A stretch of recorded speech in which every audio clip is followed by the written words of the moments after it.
Parshat Vayigash. Yaakov sent Yehuda to arrange for his family's arrival to Egypt. But the obvious choice should have been Yosef. The Torah tells us, V'chihu Moshel b'chol eretz Mitzrayim. He was the uncontested leader of Egypt and had access to make all adequate preparations.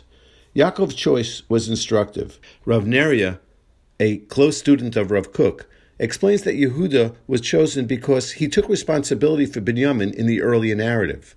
The new Jewish community would be based on arivut, our commitment to stand for and stand with our community in all circumstances, even when difficult. Yehuda would establish the value foundation for the Jewish community, Yaakov's family, and embed in our educational messaging for time to come the need to be responsible for one another.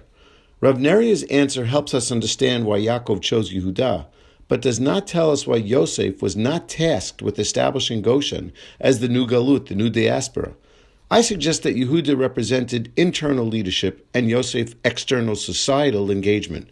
Our community needs both characteristics, and both need to be strengthened and fortified. Yosef was the ruler of all of Egypt, and because of his role, he would not have been an ideal candidate to ensure the continuity of Bnei Israel. He was a universalist.